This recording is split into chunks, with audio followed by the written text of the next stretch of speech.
All right, that should do it. I asked John to, and you're going to hear this in just a couple minutes when he starts the program. But I just love Santiago. He's so good. He is so powerful with adult learning. And I said, man, can we do something? And he blew my doors off times a million. And this is probably the best instructor. This is the best instructor learning webinar that I think I've ever seen in my life. And I've seen a couple. I wouldn't even say even of webinars, any presentation, book, or other. And there's not many on this topic at all. So let's see if we can get him on board here. He's texting me. He's got his email. This is fun being in the middle of this. Ha. I feel like I need a co-host. Who can be it? All right, let's see. Hey, Pop, are you on here? Ready for this? It says you can talk now. Probably in your skivvies. Maybe I don't want to do that. Dude, no, I'm not. Hey, I've got a flannel shirt with paint on it, man. Hey, what? Use your indoor voice and you're careful. Don't use the bathroom language. No, sorry. I see Derek Mortland on here. I say Jay. I see Mike. I say Rob. This is great. This is great. And I can see everybody but Santiago. This is great. Let's see if we can get Derek on here too. Mortland, you on here, Mortland? You're not wearing your skivvies either, are you? I don't want to see that. Nah, it's a visual we don't want. Let's bring everybody along here. Everybody's on here. You can chit chat away. Oh, wait, it says you're muted. See if I can unmute all of these. You might be muted on your end. Check test. Where are you guys from? Who are you and where are you from? Speak it. Speak the truth. I'm Derek Mortland, Columbus, Ohio. I think Mike Stein, Houston, Texas. Hey, Mike, how are you? I'm great. How are you, Eric? Super duper, except for I wish I could get our boy John Santiago on here. Other than that, I'm doing great. Doing great. All in good time. You know, with a nice small number like this, we might be able to keep this open. Uh-oh, there we go. You're freezing up on, I don't know, that's you or me. I'm going to go back to turning everybody off to allow this to happen a little better. Okay, guys? Hey, John. Sorry, I always forget to mute.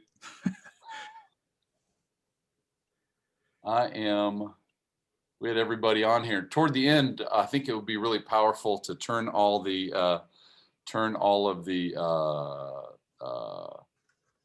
we'll have everybody on here with a smaller number to have a little Q&A. Making sense? Yep. And I think that'll work. And I think we are good to go. And at 8:29 was perfect. John, welcome, brother. Let's talk about how this whole idea started, like Instructor Summit a couple of years ago, right? We were the first one we did at Brought Indy. What do you remember and what's happened in between now and then for you personally and or the whole summit experience, I guess? Sure. So we had been talking a lot about, well, we were always talking about building our program and, what we can do to improve. And I think at some point we thought, we should start looking at what other folks are doing. The certification started rolling out and we were really interested in seeing, who's offering level 2 certification and so that just kind of got us interested in what other folks are doing. And then you get the wonderful idea of bringing everybody together. And so we helped kind of, we're just grabbing best practices and sharing ideas and sharing and finding out what wasn't there, what was there and what wasn't there. And your natural gifts of teaching just kept, it's like Miracle Grow on flowers. Just keep coming out and I just get every day I get more surprised in just how talented you are again and again and again. I'm not stroking you, dude. I mean that super, super genuine Jerry Chen says, hey, what's the link for John's seminar? I'm going to do that. Keep Awesome. chatting while I'm going to help Jerry right now. Is that okay? Yeah, absolutely. Yeah, I was talking to Jerry earlier. This is one of the cool things. You said, what's happened with you personally since then.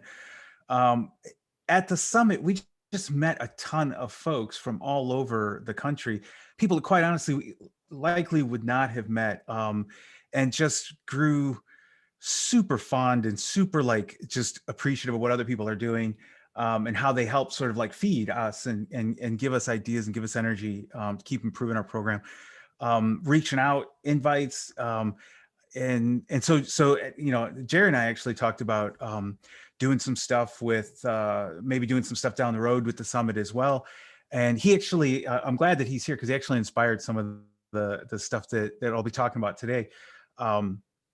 Because this is just, when you get together with a bunch of folks who have a passion for instructing and for driving and bringing more people into the fold, it invigorates you. So I've just had a great time this year talking with a lot of different folks, again, from all over the country, and looking for, we were super looking forward to like the day after Instructor Summit last year, we were looking forward to the next one. And we were planning that already, day, right? Yeah. that night for the one after that. Yeah. Some background might shed light for everybody. I have found through my travels, this is my personal observation, and I state it frequently, and I never get any pushback on it or objections. And it's this: most people in their run group or their organization stay within those walls. They go to their same track, maybe with their same run group every single time, where they have their same favorite organization and they travel with them. They don't really go out and go other places and go sampling. And they certainly don't do that and talk to management. And they certainly don't do that and talk to the instructors and the chief instructors and sit in the classroom. I've just been wacky and fortunate to do that. And in doing so, bring back information to others and share it. And in sharing, and that's kind of what the Instructor Summit's about. And what I've found is that there is a very interesting paradigm about who the student is and what the goals and objectives of learning is. And I talked to John about this, and this is what we're going to talk about today. Mm-hmm. And I'll shut up so you can just let her rip, dude.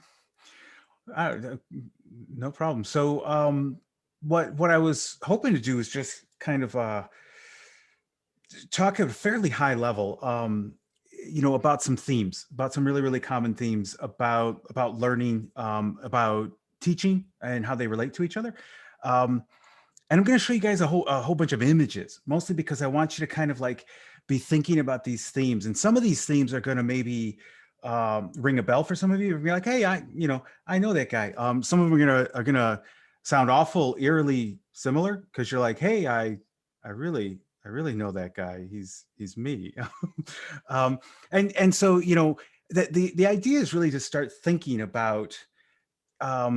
Take a step back and just think about ourselves as instructors, and how we see ourselves and how we see our goals and our objectives for our students. So as we go along the way, I'm going to be asking you guys some questions, and we have a chat function.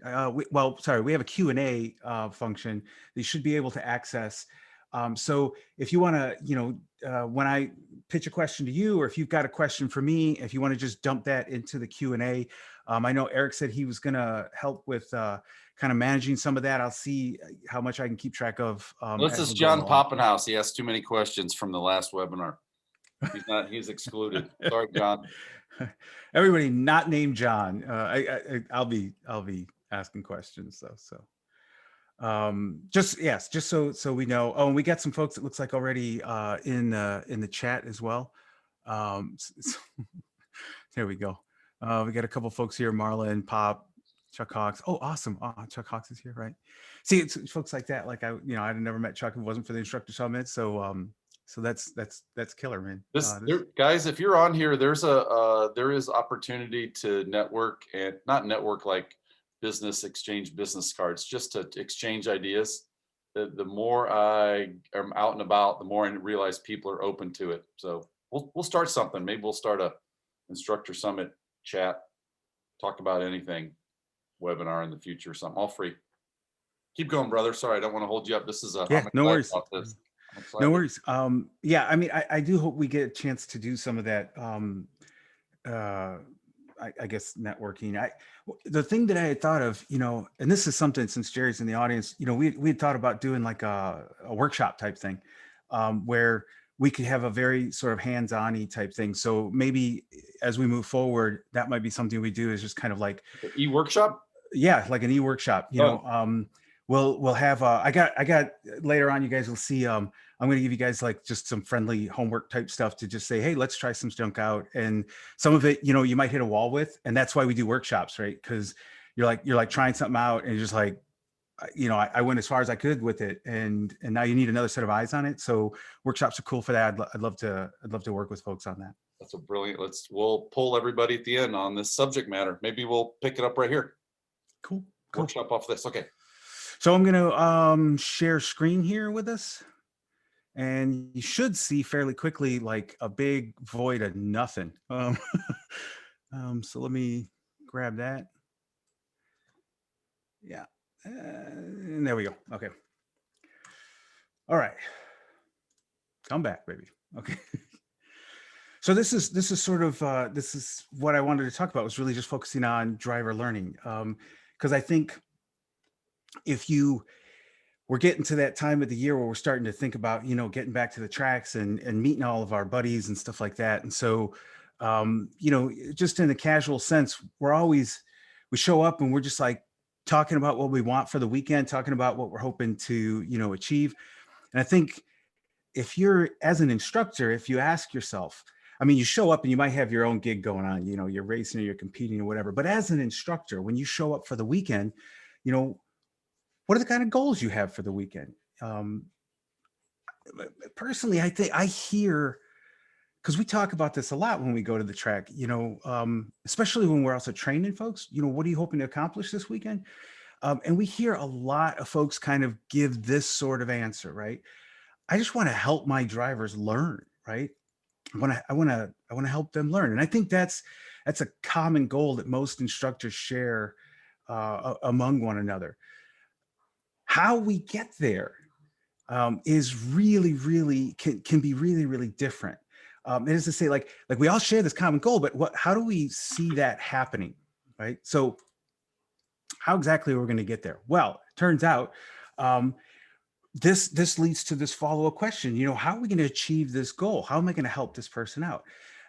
If you've instructed before, and I think most folks in the audience have, invariably, you're asking your colleagues, you're asking your fellow instructors, hey, I got this situation. How would you approach it? How would you go about, working through the situation? So this is all like bedrock for us, right? We're thinking about this a lot, and I want to take a step back and see if we can reframe how we're thinking about this.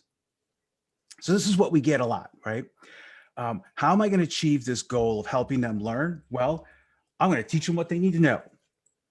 I'm going to teach them what they need to know. Learn them up, right? So, okay, cool. That's cool. We're getting a little bit closer, right? But you kind of notice if you listen to some folks, if you kind of like pay attention to how they say I teach, I've often been sort of curious how like a lowercase t, if you look at it long enough, it starts to look a little bit like a cross. If you just keep dwelling on it, and before long, it starts to change its shape, and it starts to kind of morph into I preach. And that turns out to be like the answer, right? I got this goal. I want to help them learn. How am I going to achieve it? I'm going to preach. And already some of us are like, wait a minute. I didn't come to the track to be preaching, right? I don't want to necessarily do that, but am I, right? Like we might ask, how do I know if I'm like beginning to slide and morph into that preacher? Well, here's how do I know if I'm that guy? How do I know if I'm that guy? Right. Exactly. Here's one of the things I think sometimes, like, there's a give, right? Everybody, like a poker face, everybody's got like a give, some twitch or something like that. So we need to, it's helpful to learn our own gives, right? Learn things. So if you're the guy who, like, you find yourself kind of saying, the more I know, the more I want to share with others. right? That's like that guy on the TV, you want to share it with the world. You want to, yeah, if that's you a preacher. All right. So, because you're there, you're just like, I have the answers. Let me tell you. It's awesome. Right. It's so crude, right? It's like, we got our helmet on and that's it. We're ready to go to town, right? And we're ready to fix people.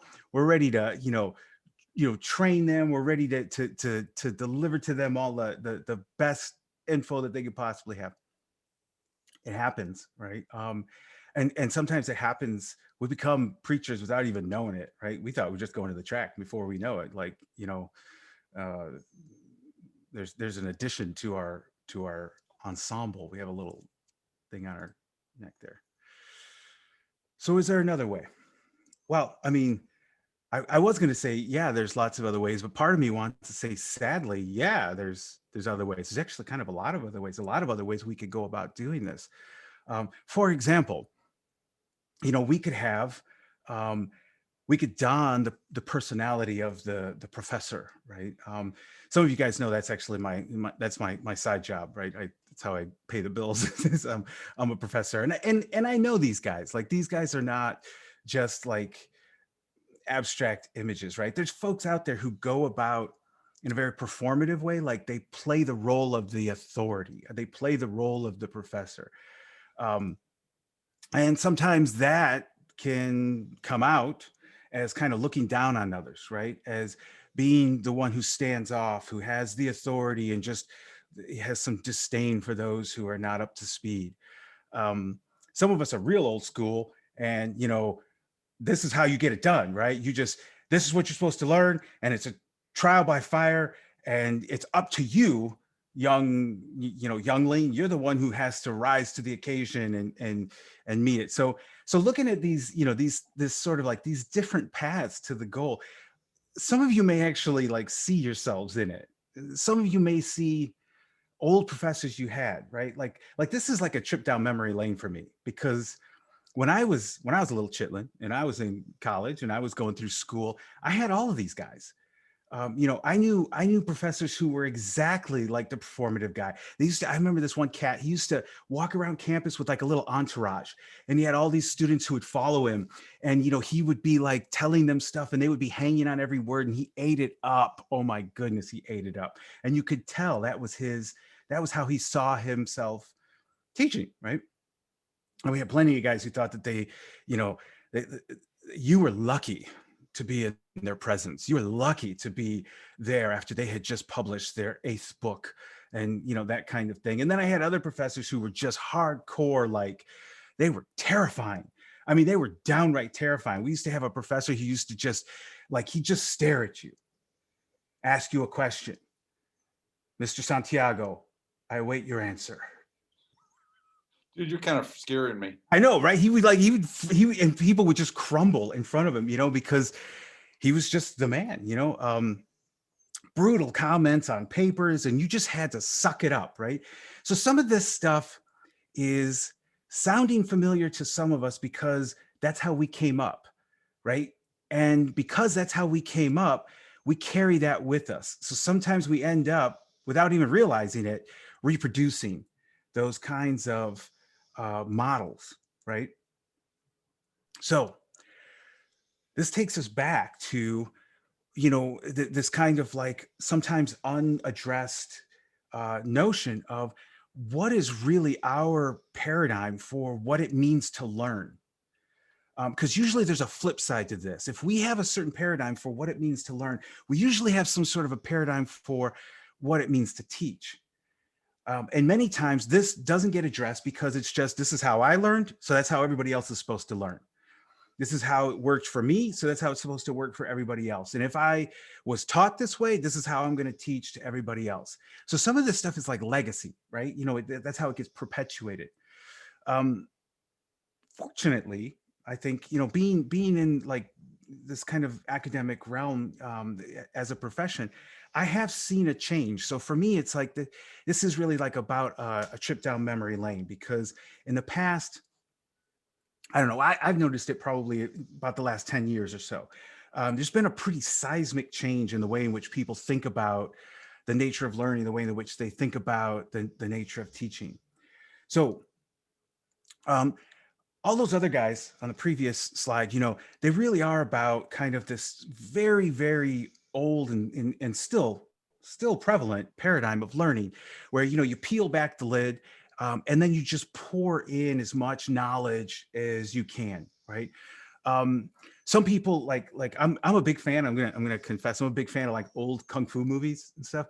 And these old cheesy kung fu movies where you got the master comes to the student and says, I will pour all my knowledge into you, and starts pouring from a big pitcher. This is my knowledge, this huge pitcher. I'm going to pour into your glass.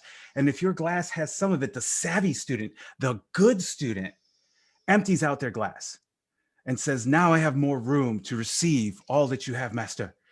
Right? So, that's the good student. And we think about the good student and we think that's what good learning is. It's being able to just receive the maximum amount.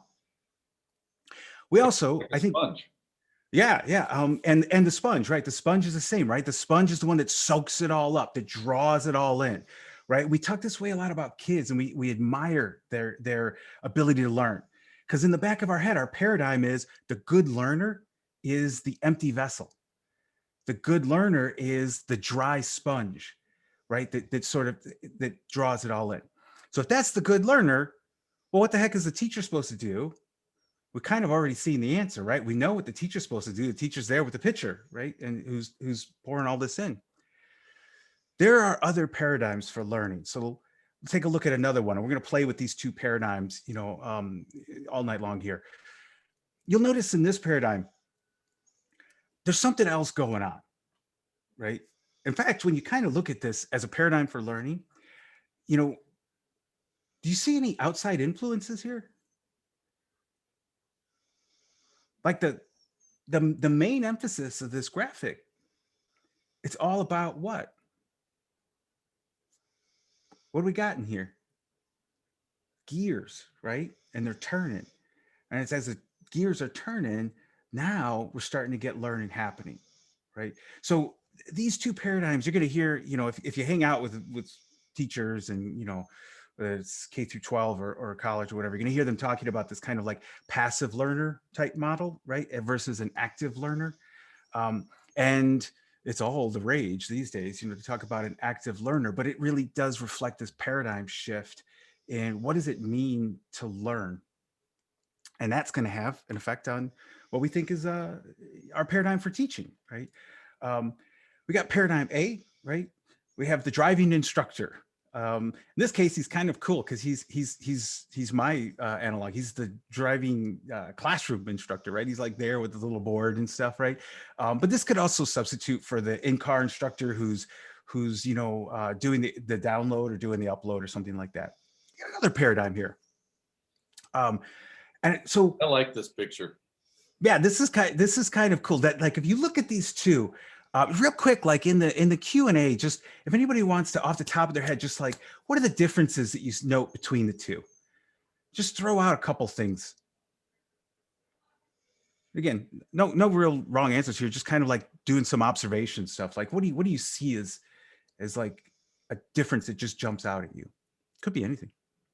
I don't know if we can find the Q&A or if we want to do it in the chat. Let me see if I can find the chat too.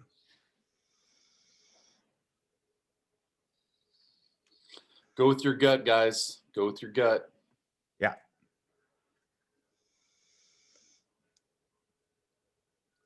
Moving along. That's all right. That's all right.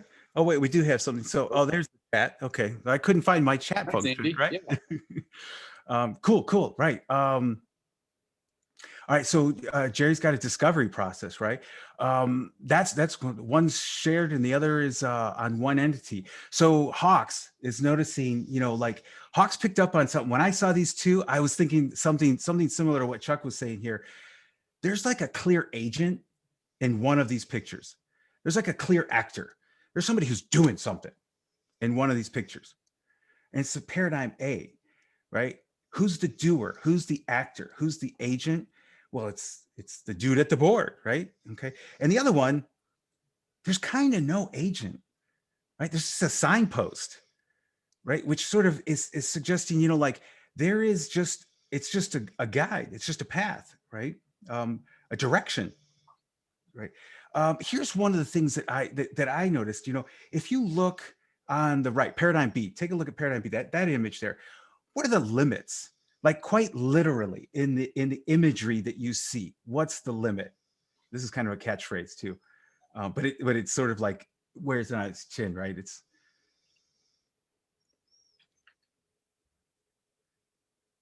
what's the limit that you see?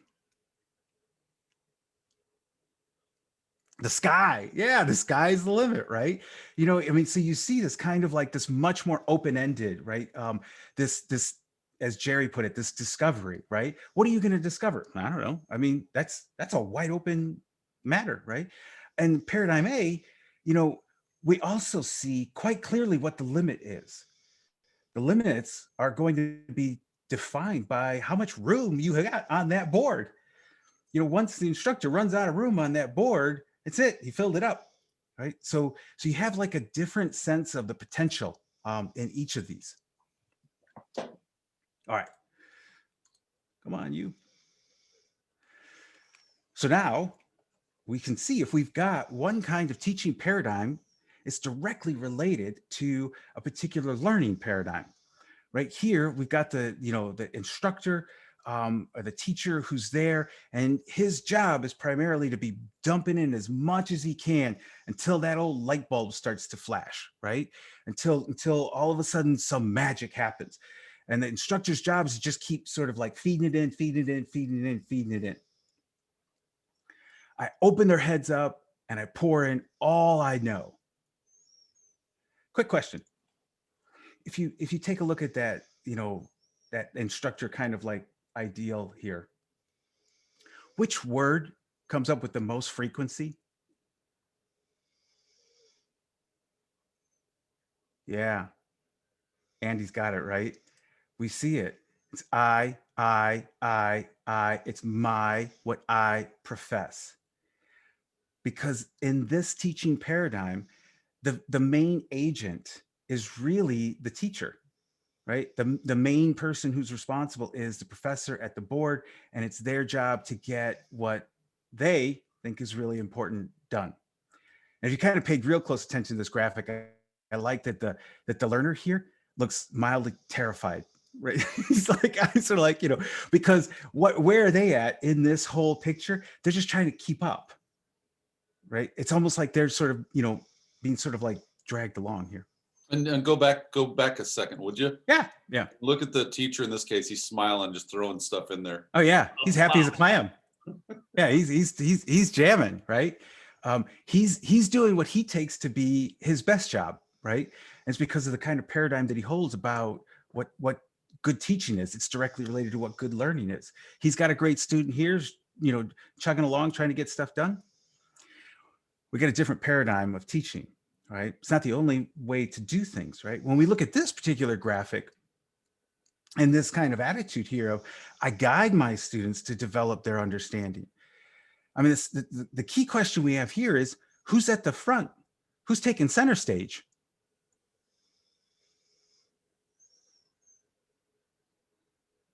Who's the real actor here? Who's the main focus in this image?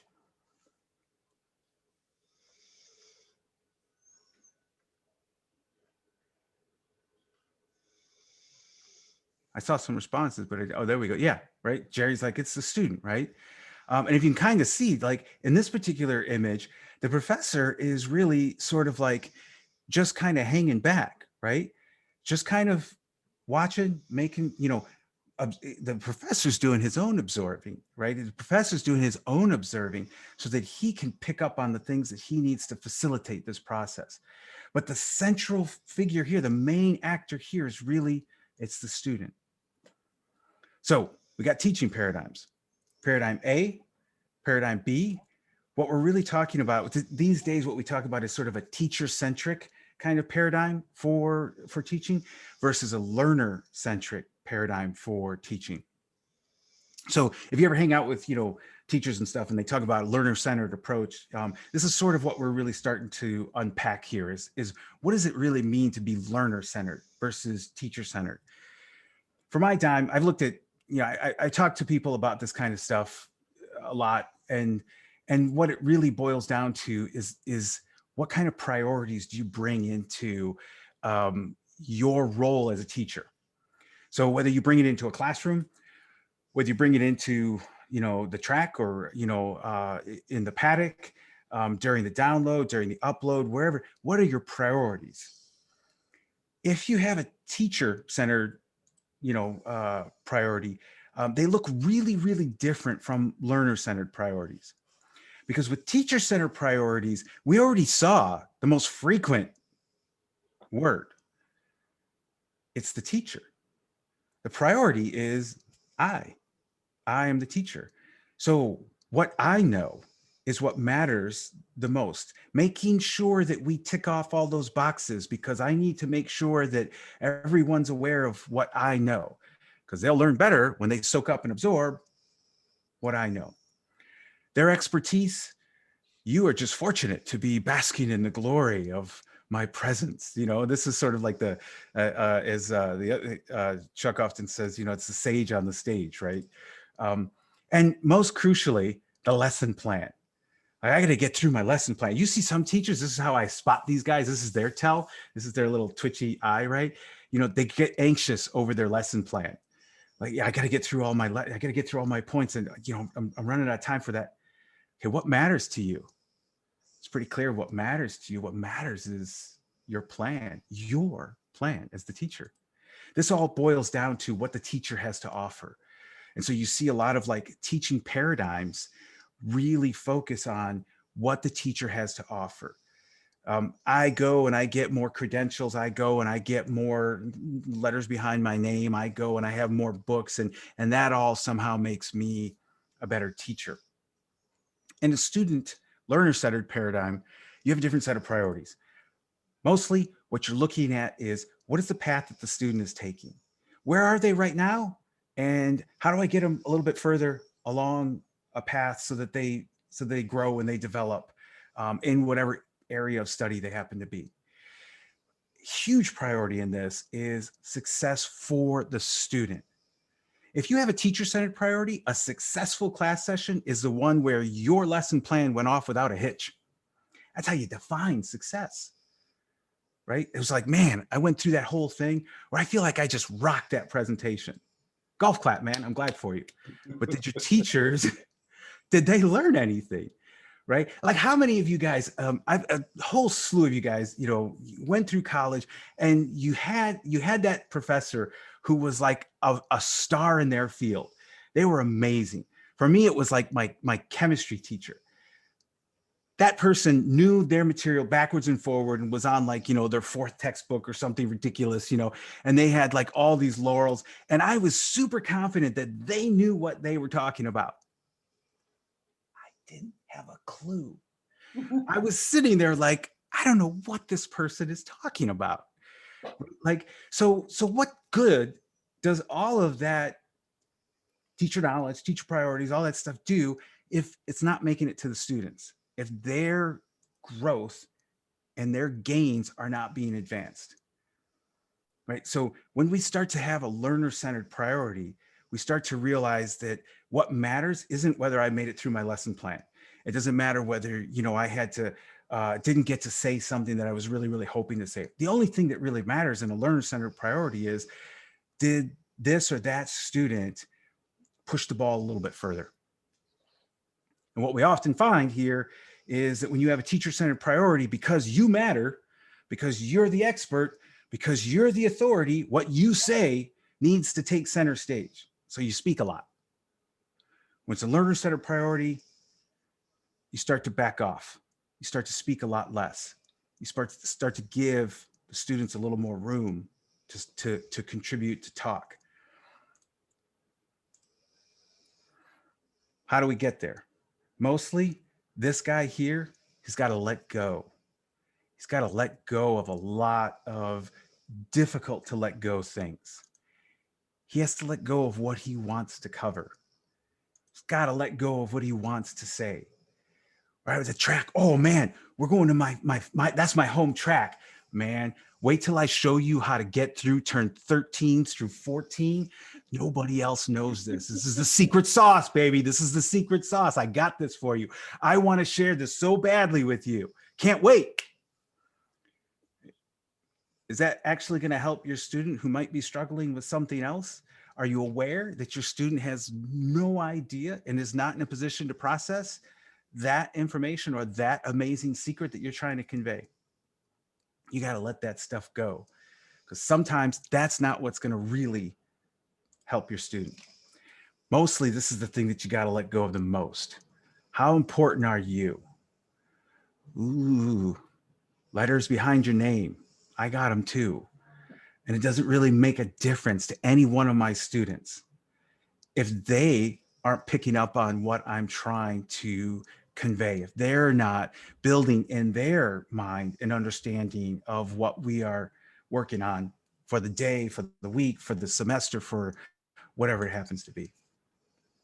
So we're going to try a quick experiment, because we're going to see how we can pull this down to earth now, make it a little more practical here. All right, so I want you to try to consider, just kind of toy with this for a little bit in your head, right? Consider this statement. Most people finish their daily task by 5 p.m.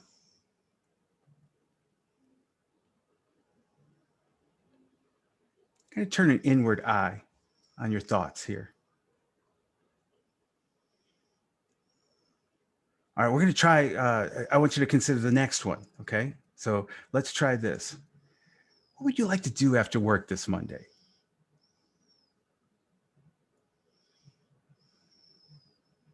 If you turn your eye into your thoughts, I'm hoping that you can kind of see a contrast between these two. When you look inside at how this went down, when I just told you something, matter of fact, most people finish their daily tasks by 5 o'clock. What happened internally? What were your thoughts? That I'm not one of them. You 5 o'clock, man. I'm still picking away. Wow, yeah. Who are these Right. people? Check clock. Right. So we get a little bitter, right? It's like, who are these people, man? That's not me. Here's another one. I have a sneaking suspicion that maybe a whole bunch of folks were kind of like, I don't know. What do you want me to do with that? Okay, thanks for the info. Most people finish their day. I don't really know what to do with that. Now, when you think about, hey man, what would you like to do after work this Monday? What would you really like to do after work? Notice internally the difference in your own thought process, right? Notice how when you get a question like this, it puts you on task. It's like you suddenly get a much, much greater amount of focus, because now you have something very, very clear to work on, right? Questions rather than statements, right? Questions are like triggers for the mind. There's enormous power in asking questions. This is the thing that Jerry and I were talking about, a year ago. We were just like the incredible power of a question, because questions serve an instructor in two really, really important ways. The first one is that it helps you gather information. That idea of, where is my student on this path? Well, I don't really, that's the difficult thing to figure out unless I start hearing their responses to questions. Once I start hearing responses to the question, I don't really care what the response was. It's going to help me start filling in a bunch of gaps and start to figure out, okay, where are you? What do you understand? What do I have to back up on? Are there misconceptions that might be interfering with what we're trying to accomplish? All of that stuff, you start as an instructor, you start to gather up that data for yourself. It's one of the most important reasons to ask questions, to pitch questions to whoever you're teaching. Second thing is that they're often much more open-ended. So they start students to actively think. They get them to be instead of like passively sort of like receiving wow, most people do finish their work. That ain't me. man, I got a lot of work to do. I really don't like my boss. And before long, I'm just kind of wandering with my thoughts. And what's that? I was supposed to be thinking about something? My mind just kind of like goes to who knows where when it's just a statement, but a question, it's like a laser, right? It zeroes you right in at the same time that it allows all this like active, progress to be happening. So we're gonna try. This is sort of like a prelude to the homework. I'm gonna throw out to you guys. Take a statement that you think I'm probably gonna say something like that this weekend. I'm probably gonna have to tell somebody something because we damn near died and turned 12. We did went in there really, real hot. So you might be, very inclined to tell your student, you need to get the car speed down more for turn 12. All right. You need to get that speed down. We could tell them something like that. And it's often useful to tell them something like that. But we could take a statement like this, and with a little bit of thought, we can actually turn it into a question. So we could try, turn 12 got a little hairy there, right? What do you think happened? Now, ball's in student's court. The student is now center stage. A student is now trying to figure it out, but they're not alone, right? They're not sort of like thrown to the wolves here. What we've done is help sort of like give them that guidance, and let's turn our focus and our energy to what you need to understand about what I observe, because the reality is that you guys, instructors, you do know way more than they do. You guys are, authoritative in driving. You are experts in driving. You do have this knowledge. So yeah, you saw it. You knew it happened. You turned 12. You saw it coming, right? That's why you were screaming, break, break, break, break. Does the student understand that? And how exactly do they understand that? Let's try another one. This is another common thing. Make sure the car is balanced through this corner. There's a lot of camber loss here. Okay, thanks for the info, right? Maybe if I'm, one of the sharper tools in the shed, I can do something with this. But it's just a statement. So how do we turn that into a question? Hey, what do you think can make the car happier here with all this loss of camber? What do you don't have to know perfectly. How about maybe just let's think about a couple different strategies we could do. What do you think would help the car out in this particular area? So now again, we're tossing that back. So it's the same thing. So the teacher understands I gotta help my student comprehend what's going on here. I gotta help them grasp what I see. I was riding in there, riding shotgun, and I understood this. But how do I get my student to genuinely understand that? Let's try, this is another common one. Remember, keep your foot down on the throttle all the way until it's time to brake. Right? I don't know how many times I told people this, right? You just like, keep your foot down, keep your foot down. That's okay. We'll get it next time. Just keep your foot down, keep your foot down. That's okay. We'll get it next time. It just, right? This is like a running theme, like over and over and over again. We could try like, what does this look like when it becomes a question, right? Where's your foot? Where's your foot? How firm is it? Can you feel the floorboard? Can you feel the floorboard? And you might even pitch this. This is a cool one to try like during the download or during the upload, right? Because my guess is that especially with a lot of newer drivers, they're going to be like, I don't know. Guess what they're going to be thinking about in that next session?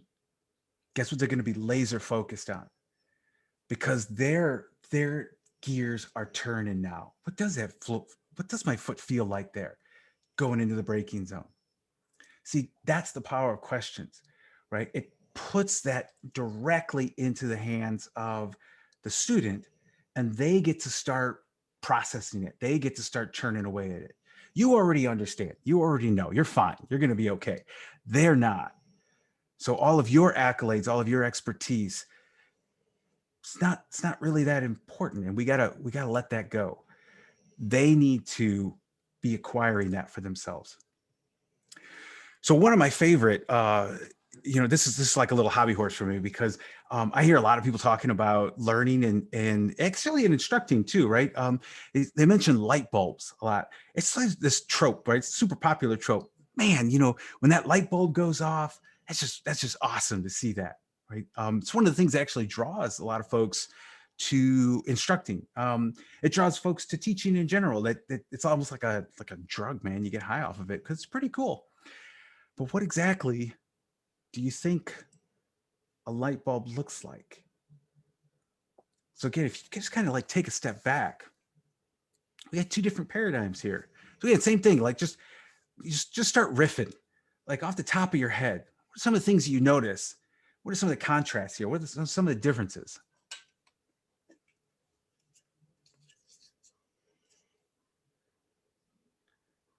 Notice not all light bulbs. I'm going to start drinking here. Not Gatorade. I'm going to start drinking ginger ale because while you're looking at that. Here's our paradigm A, right, with the professor, and he's got his hand up. Looks like he's out of a Bible or something, telling somebody how smart he is. Oh yeah, absolutely. So that's one of the greatest like contrasts between these, right? It's like, hey, there's that dude doing something again, right? And when we look at paradigm B, that light bulb, where's that guy? He's like, if we look at paradigm B, that guy's not even present, right? What do we see though? We see lots of false starts. We see lots of effort, right? Give the guy a piece of paper, he tries it out, gets you some that, crumples it up, that's not going to work. And another piece of paper and tries it out, nah, that's not going to work. Gives the guy another piece of, let me see if I could do, nah, that's not going to work. Tries out another one, yeah, maybe that'll work. Tries out another one, that doesn't work. But that last one before that, there might be something there, right? The crumpling up the paper, trying it out. Who's at the center of all that? It's not who's at the center of paradigm A. Paradigm A, we got a dude who's doing stuff. Hey, Rach, I know this stuff. I got a lesson plan for you. I got things to share. And the light bulb will go on. Now you get it. It's not what's going on in paradigm B. So I love to hear folks talk about how they get off on that light bulb going off, but we got to take a step back and think about what do we really mean when we talk about those light bulbs, right? So when we're looking at this paradigm, right, I love to see the light bulb go off in their heads. You got to think about what's behind that, right? Like, is it because you're the one shining the light and it's sort of like it's a reflective light bulb off their forehead or something? I don't know, right?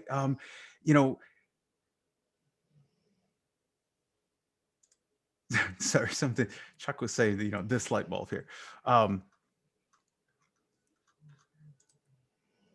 We got this different paradigm, right? The crumply paper paradigm. I'm allowed to make mistakes and false starts until things begin to come together. When you sort of like look at this, you have to sort of like wonder, like, whose light bulb is this?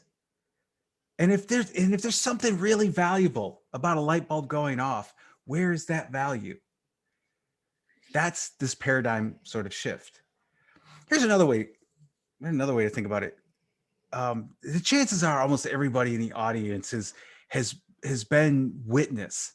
Andy said the light bulb looks like success for them, right? And the light bulb is success for them. But that's the whole point. How does the instructor define success? It's the learner-centered structure is going to be it's success for the instructor when it is the student who's beginning to become successful. So if you've ever sort of seen the light bulb go off, and that was that thing that drew you to instructing, you think about like, how did that come out? How did that come about? If that's a really, really cool thing, it makes sense that we would try to do that every time. Like if it's really something about what we're doing, then wouldn't you do it every time for every single student?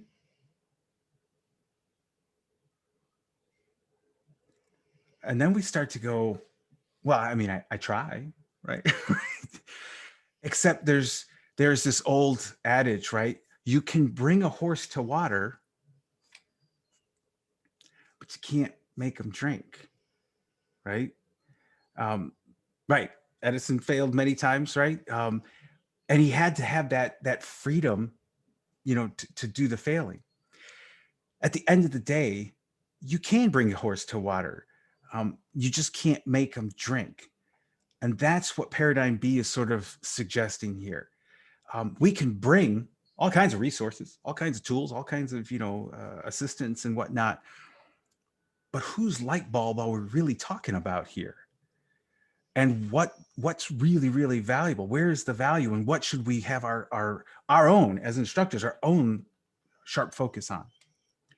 Now, I like this question because I like to think about, well, what is exactly powering that light bulb?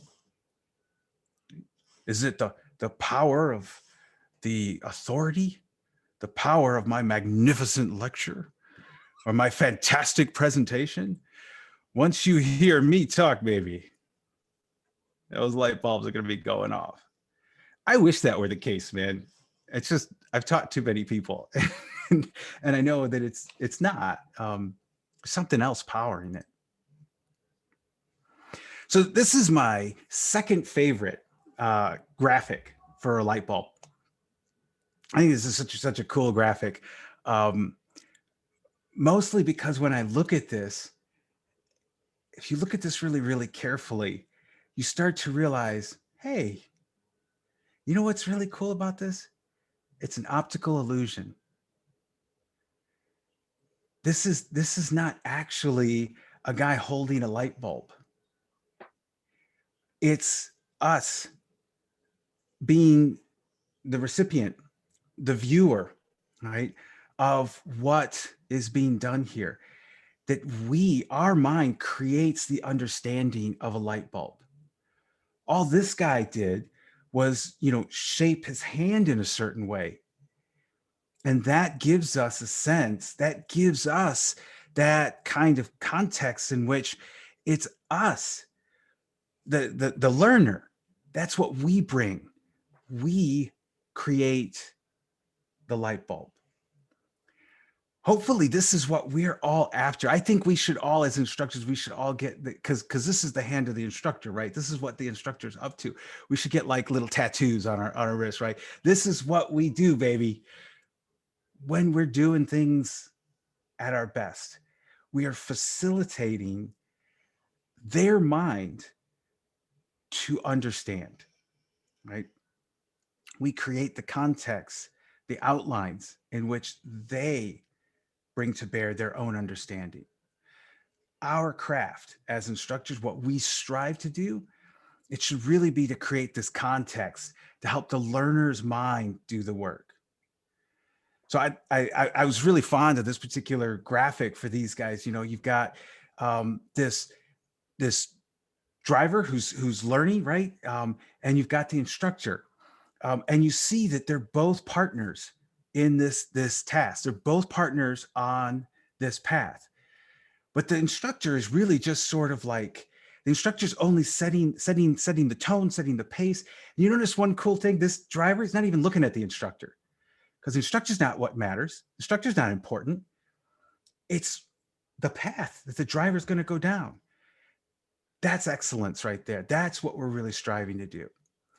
And then, of course, I have, my background is in philosophy, so I kind of appreciate that this driver is almost striking the Rodin learner pose, right, or thinker pose, right? Because this dude's gears are turning, hardcore turning, right? Because that's what the instructor is doing. He's just creating that context to bring that out, right? He's not just, pour in, pour in, pour in. He's saying, you know what? Listen, son, you got some work to do.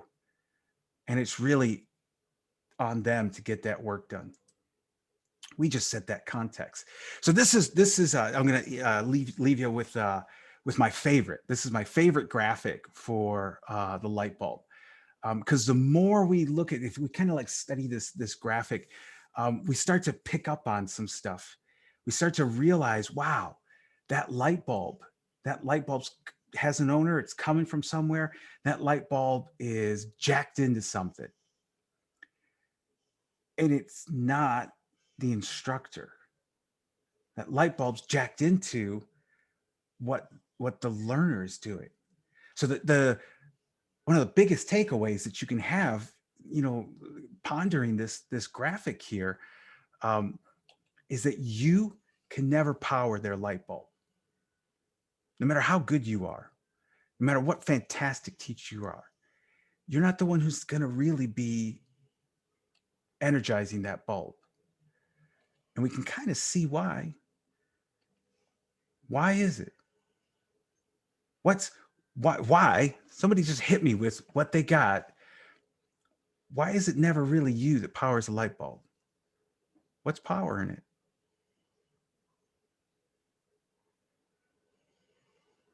Strong stuff, brother. Strong stuff. Hey, we got a couple minutes here. This is really super, super powerful. Everybody in the chat, please, if you got something out of this, make a little note. Say, yep, hell yeah, type 3 characters, do weird symbols, little wingdings, whatever. Hit this up right now, because I have the part 2 of the question is, do we do something with this? Do we do a workshop with this? Remember, we started at the very beginning, something about the art of asking questions or other. Hey, can I go first? Feedback, looking for stuff. What you got, John? Well, Eric was asking questions and I got an answer. I have one thing. Hey, so this was the fun homework that I thought would be kind of fun to play with. I wanted to do this. I have to confess, I ran out of time. I just wanted to make a list of like 10 things that I'm pretty confident on any given weekend. There's 10 things that I'm going to say to my students. If you just kind of like write that down, this is what I'm going to say. This is what I'm going to say. What I'm going to say. You'll notice they are going to come out as statements. So the homework is, hey man, if I got my list of the statements, 10 most common statements I'm going to make on any given weekend, let's see if we can practice turning those into questions. Yeah. Right. I think that would just be fun. Yeah. And I'd love to see, like, I'd like to share with you guys my 10 common statements. And I'd like to see what you guys would do, how you guys would turn those into questions. Because sometimes the way I think of a question is just weird. I'm going to confess. All right. So it's super helpful. Like, I'm dying to share this with Jerry. I'm just like, Jerry, you got to look at my questions, man. Because I know, Jerry and I talked about this, and I know, he's great with questions. Talking about Jerry Chan. Jerry Chan. Yeah. Yep. Chuck Hawk, same thing, so, that would be something I would be game for. I'm going to shut up now, but. Guys, we have another webinar coming on in a second here, but I want to get a follow-up action item. Yes.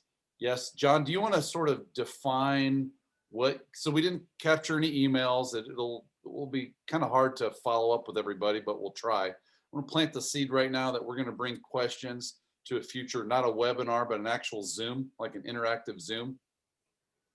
Do we do that 1 week from this same exact time to make it easy for everybody? Assuming your schedule might be good. Yep, I know. I'm just thinking out loud here. I check our schedule. I actually think we've got a thing, Eric. 1 week okay. from this Sunday. We probably do. I don't know. So it sounds like we're in. So Sunday nights, not so much. Yeah, I know. The hardest thing is scheduling everybody. Yeah, right? yeah. So the answer is yes. Agreed, everyone? The answer is yes. Resounding yes. And we're just going to figure out when to do it. And what did we just kind of say yes to? Bringing our normal. So having like, this could be like open-ended, like what we show up with, because maybe you just have a list of, maybe it's just 5, right? Just five things you're going to have to say. I'm going to have to tell my students, break it to 500 marker. I'm going to have to tell my students, stay on the throttle. I'm going to have to, whatever you think are the 5 most common things. You're like, God, I say this all the time. I just tell them, it's like every student, I tell them the same thing over and over again. Just come up with that list and then start playing with it and see if you can transform that into a question. I'm going to post this stuff on the Instructor Summit Facebook page. Yeah. Of when we're doing it next and what and where. Sounds like a good plan.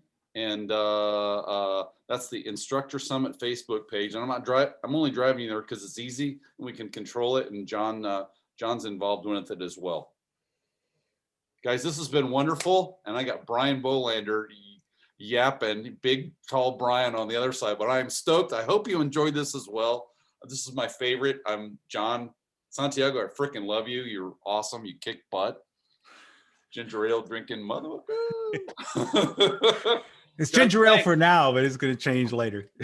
Guys, thank you. Thank you so much. Thank you, guys. This is going to be recorded. This is recorded, and we're going to reshare it so you can share it with your friends. Maybe somebody you know that liked it, and we can get them on the program too. Bring them up in our future next Sunday or whenever that is. See you everybody. Thanks. Thanks a lot, guys. Thank you so much. Bye, John.